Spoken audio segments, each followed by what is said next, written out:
Bu işin sonu nereye varacak? Bugün ne yaşıyorsak yaşamayan bebelerimiz yüzünden değil mi?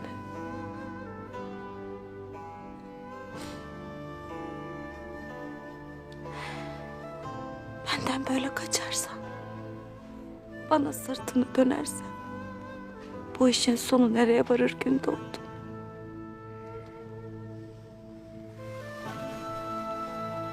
Doğmadan ölen bebelerimin acısı hala kor gibi içimde Selcan.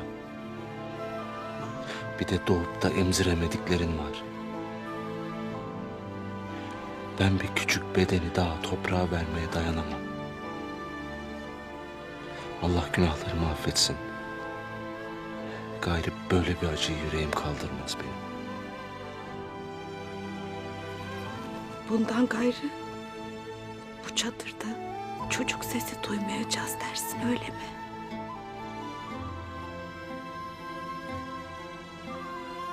Ya da beni bu çadıra diri diri gömmek istersin.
Hazır mısın evlat?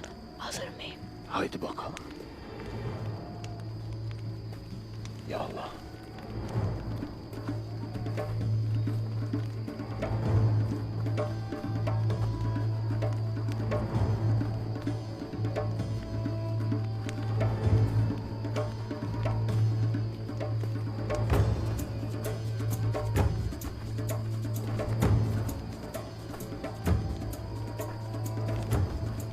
Hayırdır Deli Demir?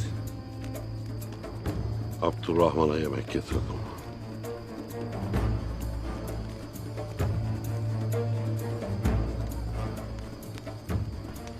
Tuğtekin Bey'imin kesin emri var.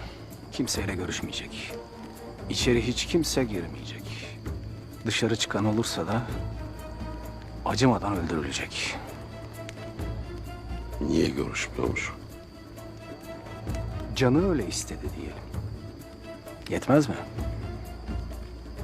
Ha, iyi. Beni bas! Nöbetçiler! Hadi. Var git yoluna.